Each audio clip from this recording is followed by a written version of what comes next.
ассалому алайкум бинандагони гиромӣ. барномаи иттилоъотии ахбору аз телевизиони Тоҷикистон мустақиман манзуратон мегардонем. дар студия Қурбонзода Қурбон. истиқлолу озодӣ мояи ифтихору сарафрозӣ ва нангу номуси миллист. давоми беш аз 13 сола мешавад ки давлату миллати тоҷик дар фазои соҳиб истиқлолӣ баҳри ободии ватани муқаддас Тоҷикистон ҷаҳду талош меварзанд. ҳимоя ва гиромидошти ин неъмати муқаддасу бебаҳо вазифаи ҷонии ҳар фарди огоҳу бедордил мебошад. идомаи мавзӯъ дар гузориши Ҷаҳонгир Сафарализода. 9 сентябр барои мардуми кӯҳанбунёд, фарҳангсолор ва шарафманди тоҷик санаи сарнавиштсози таърихӣ ва хушбахтиву сарбаландӣ мебошад, зеро дар ҳамин рӯзи соли 1991 халқи тоҷик соҳиби бузургтарин неъмат, нишонаи олии ҳуввияти миллӣ, ифтихор ва номуси ватандорӣ, рамзи ҳастии миллати бостонӣ ва соҳибихтиёрӣ истиқлоли давлатӣ гардид. агар бигӯем ки бинандагон ва тамошобиноне ки солҳои 90 ба пеши худ савол гузошта буданд ки ин миллат то куҷо меравад, имрӯз ҳам ангушти ҳайрат газида истоданд ва имрӯз Тоҷикистони азизро ҳамчун як давлати бисёр созанда, сулҳофар, давлате ки танҳо сулҳро месарояд, давлате ки танҳо мардуми оламро ба ободиву тинҷию оромӣ даъват мекунад, бо сарвари бисёр муаззамаш ҷаҳониён мешиносанд. сулҳу субот ва ваҳдати миллӣ барои мо тоҷикон чун арзишҳои бисёр азизу муқаддас аҳамияти калидӣ доранд ва ҳифзу таҳкими онҳо вазифаи ҷониву ҳар шаҳрванди бонангу номуси Тоҷикистон буда, ноил гаштан ба сулҳу субот ва ваҳдати миллӣ яке аз дастовардҳои бузурги даврони истиқлол мебошад. истиқлол барои мо мактаби бузурги ҳаёт ва сабақи нотакрори давлату давлатдорӣ, марҳилаи ибратомӯзӣ расидан ба сулҳу ваҳдати миллӣ, қадами ҷиддии роҳ овардан ба нақшаҳои азими созандагӣ ва бунёдкориҳое гардид ки ҳадафҳои бузурги он ба тақдири наслҳои оянда вобаста мебошанд. агар истиқлолият намебуд, агар ин ободию озодӣ намебуд, агар ин пешвои муаззами миллат намебуд, медалҳои бозии олимпӣ намебуд. ин медалҳое ки мо ба даст овардем дар солҳои истиқлолият аст. фахр мегӯем мо ҷавони истиқлолият ҳастем, духтарони истиқлолият ҳастем ки ба мо имконият дод истиқлолият ки парчами худро бардорем, аз номи парчами худ ифтихор кунем, таҳти парчами худ суруди миллиро шунавем. истиқлол Тоҷикистонро ба ҷаҳон муаррифӣ намуд. ба шарофати истиқлоли давлатӣ Тоҷикистон дар арсаи байналмилалӣ мавқеи хоса пайдо намуда, ташаббусҳои ҷумҳурии мо ба хотири таъмини зиндагии шоистаи тамоми сокинони сайёра дар сатҳи ҷаҳонӣ пазируфта шуданд. мардуми тоҷик имкон пайдо намуд ки ватани худро соҳибӣ, давлатдории миллиро барпо, суннату арзишҳои миллиамонро эҳё, ормонҳои деринаи халқро амалӣ ва зиндагии озодонаи мардумамонро ба роҳ монад. пешвои муаззами миллат ба хотири муаррифӣ кардани гузаштаву имрӯзаи миллати тоҷик талошҳои зиёдро ба харҷ дода истоданд. ӯро ҳамчун як ташкилкунандаи бениҳоят мактаби зебои идоракунии давлатӣ дар ҷаҳон мешиносанд. ӯро ҳамчун як созанда ва даъваткунандаи сулҳ мешиносанд. тоҷиконро аз минбари баланд бо як таваҷҷӯҳ, бо як самимият, бо як муҳаббат ном мебаранд ки як сарвар, як президенти маҳбубе доранд бо номи Эмомалӣ Раҳмон ки тавонист мулкро аз парокандагӣ, давлатро аз пошхӯрӣ ва мардумро аз сарсониву саргардонӣ ба ҳам биёрад, ваҳдат биёфарад ва имрӯз истиқлолият дар дасти мардум аст. истиқлол волотарин ва пурарзиштарин дастоварди давлату миллати тоҷик буда, бо талошу заҳматҳои шабонарӯзии президенти ҷумҳурии Тоҷикистон муҳтарам Эмомалӣ Раҳмон барои давлат ва миллати тоҷик саодатовару нишотовар гардидааст. агар мо ози назар кунем аз солҳои пеш аз ҳама ободӣ аст. ободӣ аст, мо метавонем ин шукуфонии ободӣ ватана бинем ки дар хиёбонҳоро бинем, занҳо озод мегарданд, фарзандои мо бетарсу бевам мегарданд. барои ҳамин ин худаш истиқлолият аст. мо ҳамчун як зан, модар, ҳамчун як варзишгар мефахрем ки ман дар ин ватани ободу озод ба воя расидаистам, фарзандои ман зиндагии хубро мебинанд. با اقدام پیشوای ملت پرزیدنت جمهوری تاجیکستان محترم امامعلی رحمان برای هر یک عائله مملکت کتاب تاجیکان باباجون غفورов تقدیم گردید. هدف این تدبیر آموزش تاریخ پرغناوت ملت تاجیک بوده. در اساس آن حس بلند خودشناسی ملی تقویت می‌یابد.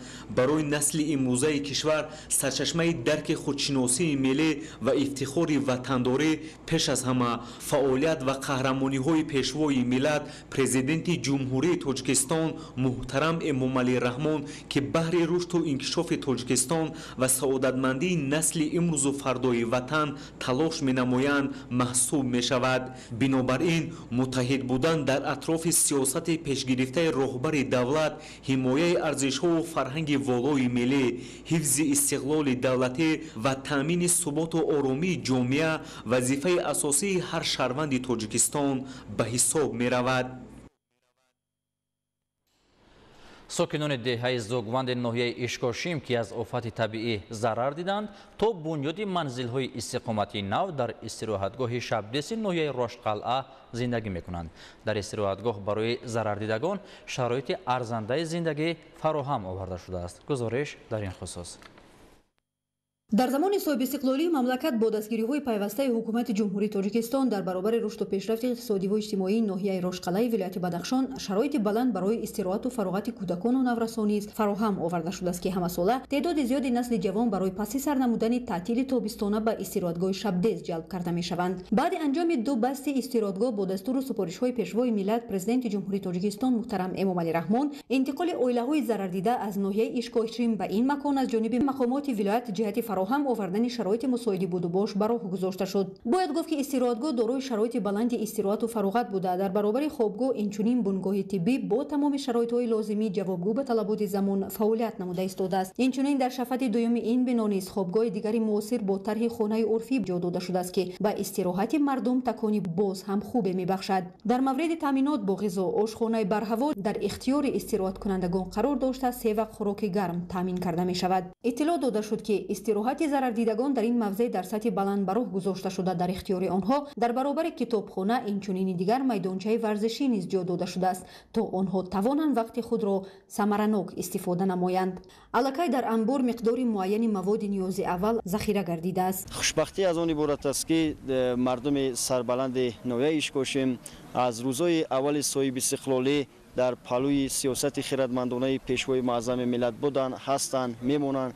باوری پوره کامل به دولت و حکومت جمهوری تاجیکستان دارند و صدقاً پیشوای معظم ملت محترم امامعلی رحمان را دوست می‌دارند، احترام میکنند و خوشبختانه طبق دستور پیشوای معظم ملت الکی دین روز ستاد در مرکز ناحیه اشکاشیم گذرانده شد و آن 13 خواجگی که ضرر پورا دیدن الکی در دهه دشت جماعت دیوت به نام رستمبک یوسفبکوف از امروز شروع کرده الکی خانه‌های استقامتی ساخته ایستادند و باوری کامل داریم که در مولت کوتاه‌ترین مردم ناحیه اشکاشیم آن 13 خواجگی که ضرر پورا دیدن از دست پیشوای معظم ملت کلید خانه‌های نو را میگیرند. ساکنان دهه زوگوند در آشخانه استراحتگاه شبدیز گرد خون جمع آمدند و خرد و بزرگ شکرانه دوران استقلالیت و شکرگزاری از سیاست نیکبینانه پیشوای معظم ملت پرزیدنت جمهوری تاجیکستان محترم امامعلی رحمان نمودند. زیرا ضرر دیدگان آفت طبیعی از روزهای اول زیر توجه خاصه سرور دولت قرار داشتند. چون این شرایط امکان می‌دهد که زندگی باشندگان دهه زوگوند در استراحتگاه شبدیز در سطح بلند تشکیل گردیده برایشان تمام امکانیت‌های موجوده فراهم آورده می‌شوند. دستگیری ضرر دیدگان بار دیگر از آن شهادت می‌دهد که ساکنان مملکت در گرد سیاست بنیادکارانه پیشوای معظم ملت پرزیدنت جمهوری تاجیکستان محترم امامعلی رحمان سرجم آمده در همبستی قادرند تمام مشکلات موجوده را از میان بردارند. تاجینس‌های فیض‌الله مبارک شاه رستم، ناحیه رشتقلعه، اخبار. کشاورزان ولایت سوغ سال روان با استفاده تجربه و سر وقت گذراندن کشت بهاری و تکرار به نشاندادهای بلندی استحصال نایل شدند. امروز محصولات کشاورزی فراوان بوده جهت پیشنهاد به اهالی در شفاعت شاهراه‌ها و مرکز شهرهای صنعتی گوشه دهقان تشکیل و محصولات کشاورزی از جمله سبزیجات پالایشی از جانب خود دهقانان با نرخ دسترس پیشنهاد خریداران کرده می شود. گزارش محمود احمدزاده و دلشاد یوسفی. کشاورزان ولایت سوغد با مقصد تامین امنیت عضوقواری و فراوانی بازار داخلی زمین را ثمرناک و عاقلانه استفاده می‌نمایند. بنا به معلومات سرریاست کشاورزی ولایت سوغد تا سنه 1 آگوست سال روان حجم عمومی محصولات کشاورزی در همه شکل‌های خواجگیداری به 8 میلیارد و 557 میلیون و 459 هزار سومانی رسانیده شده است که سرعت افزایش نسبت به همین دوره سال گذشته 113.1% تامین گردیده است.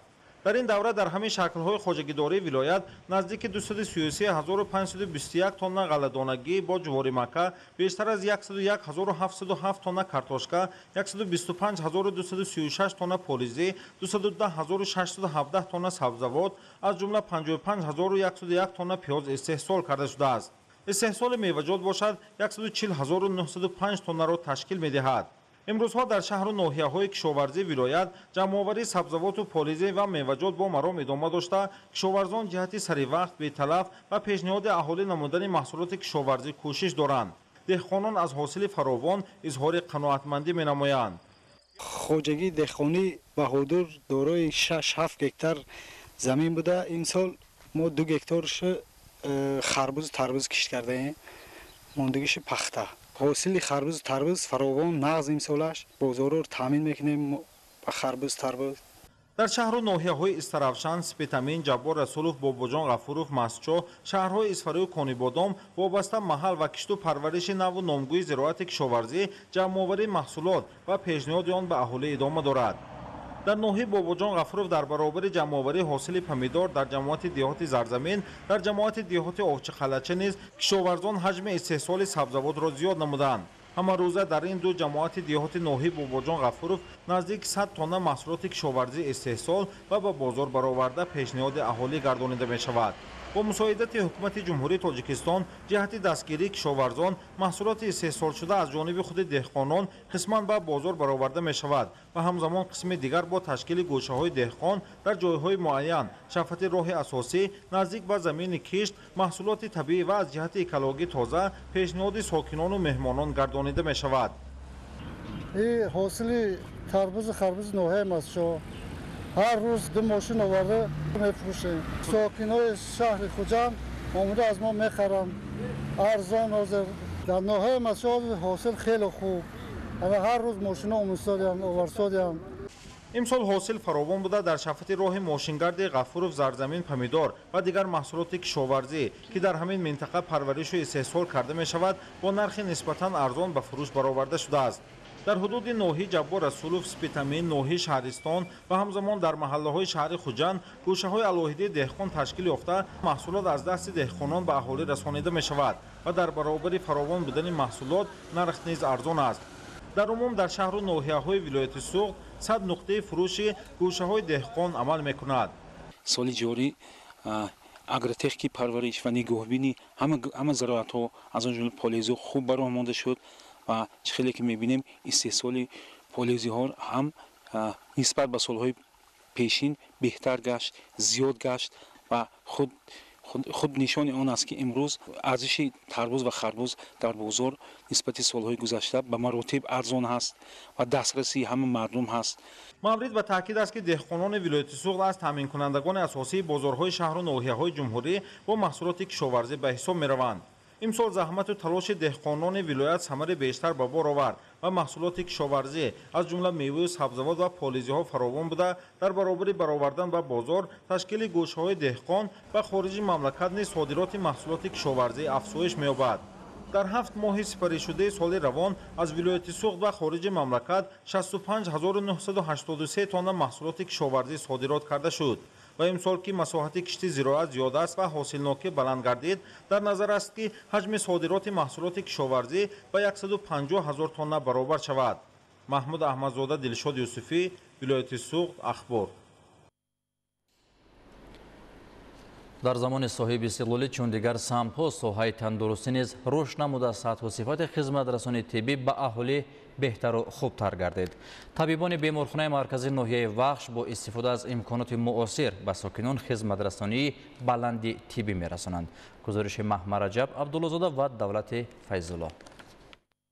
استقلال دولتی و ثبات سیاسی امکان فراهم آورد که با استفاده ارزش‌های ملی و دولتی و عمومی بشری در کشورمان تحکرسی تشکل جامعه شهروندی گذاشته شود و برای بهتر شدن سطح و صفت زندگی مردم، سالمی ملت، آبادی وطن و آینده درخشان تاجیکستان صاحب استقلال زمینه‌های مساعد مهیا گردد. طور اساسگذار صلح و وحدت ملی پیشوای ملت پرزیدنت جمهوری تاجیکستان محترم امامعلی رحمان همیشه در برآمدهای خویش تاکید می‌کنند در کشور صاحب استقلال ما سلامتی مردم بایگری دولت و جزء ترکیبی هدف‌های استراتژی آن دانسته شده است.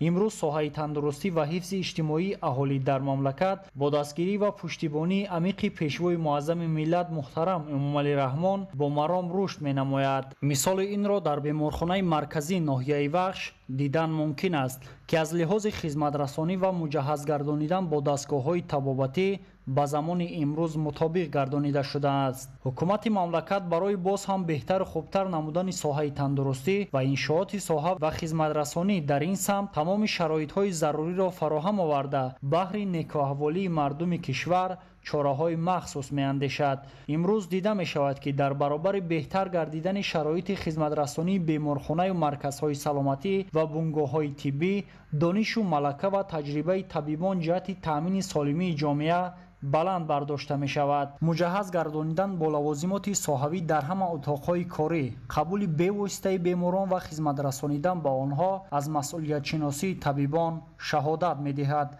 اگر هر قدر ساحه تندرستی رشد نماید، همان اندازه سالمی جامعه تأمین کرده شده، شماره بیماران به مراتب کاهش می یابد که این برای به وجود آوردن نسل سالم اهمیت مهم اجتماعی دارد. محمد رجب عبدالله‌زاده، دولت فیض‌الله، ناحیه وخش، اخبار. دانشکده آموزگاری تاجیکستان در ناحیه رشت یگانه مؤسسه تحصیلات عالی کسبی برای آماده کردن کادرهای آموزگاری به شمار رفته. سال 2024 این دانشکده را 483 نفر از روی اختصاصهای گوناگون ختم کردند. گزارش ایدیگل محمود از ناحیه رشت. دانشکده آموزگاری تاجیکستان در ناحیه رشت سالهای صاحب استقلالی کشوری عزیزمان بنیاد شده. نقش این درگاه علم و معرفت در تامین نمودن مؤسسه‌های تعلیمی با آموزگاران صاحب اختصاص سهمی ارزنده دارد. در 6 فاکولته شعبه روزانه، غایبانه و فاصلوی این مکان علم و هنر 2578 نفر دانشجو از روی 26 اختصاص تحصیل داشته. سال جاری 483 نفر ختم کردگان به مؤسسه‌های تعلیمی و دیگر بخش‌های خواجگی خلقی شهر و ناحیه‌های کشورمان به کار جلب گردیدند تا بدین وسیله مشکلات نرسیدن آموزگاران صاحب اختصاصی مؤسسه‌های تعلیمی ناحیه‌های منطقه رشت پورا برطرف کرده شوند. سال جاری طریق مرکز ملی تستی 100 نفر داوطلبان از تمام منطقه‌های جمهوری به دانشکده آموزگاری تاجیکستان در ناحیه رشت همچون دانشجو به تحصیل فرا گرفته شده است تا خوانده صاحب دانش و کسب‌های طلبات بازاری مهنت شوند. بخشای قبول دانشجویان در سال تحصیل 2024 موافق مرکز ملی تستی نزد پرزیدنت جمهوری تاجیکستان در دور اول 468 نفر به دانشکده حجت سپردند که این 43% نقشه قبول رو تشکیل می‌دهد. تا سنه 7 آگوست 22 نفر طبق کوتای پرزیدنتی حجت‌های خود رو پیشنهاد نمودند. در مجموع از 446 نفر که حجت سپردند 225 نفر طبق بودجوی و 226 نفر طبق شهرناموی حجت‌های خود را پیشنهاد نمودند. سالهای آخر در پرتو غمخوری‌های حکومت جمهوری تاجیکستان زمینه‌های مادی دانشکده آموزگاری خیلی هم بهتر شده است. از جمله تعمیر بنای تعلیمی، دسترس نمودن تجهیزات، تشکیل آزمایشگاه بیولوژی، فیزیک و دیگر واسطه‌های عیانی برای باز هم بلند برداشتن سطح و صفت تحصیلات مساعدت نمود. дар донишкада баробари китобхона ҳамзамон китобхонаи электронӣ мавҷуд мебошад ки донишҷӯён аз ин ганҷи бебаҳо ҳамеша адабиётҳои заруриро пайдо мекунанд. баргузории озмунҳои ҷумҳуравии тоҷикистон ватани азизи ман фуруғи субҳи доноии китоб аст, илм фуруғи маърифат, тоҷикон оинаи таърихи миллат ва бистсолаи омӯзиши фанҳои дақиқ ба ҷалби донишҷӯён ба китобхонӣ ва аз худкунии фанҳои дақиқ нақши арзанда гузошта истодааст. ин аст ки шумораи довталабон дар ин озмунҳо аз ҳисоби омӯзгорону донишҷӯён афзуда, бадин васила сатҳи маънавиёт ва дониши онҳо боз ҳам баланд бардошта мешаванд. бо муҳайё намудани шароитҳои замонавӣ ҳайати устодони донишкадаи омӯзгории тоҷикистон дар ноҳияи рашт кӯшиш доранд ки донишҷӯёнро дар рӯҳияи ватандӯстӣ, ифтихор аз ҳифзи дастовардҳои истиқлоли давлатӣ, ваҳдати миллӣ, сулҳу субот ва арз гузоштан ба таърихи фарҳанги халқи тоҷик тарбия намоянд, то онҳо соҳиби касб шуда дар оянда ба халқу ватани азизамон содиқона хизмат намоянд. идигули маҳмуд, додарҷони мирзозода, барои барномаи ахбор аз ноҳияи рашт. бинандагони гиромӣ, дар ҳамин ҷо барномаи ахбор ба анҷом мерасад. шуморо дар нашрҳои баъдӣ бо муҳимтарин хабару рӯйдодҳо шинос мекунем. бо мо бимонед.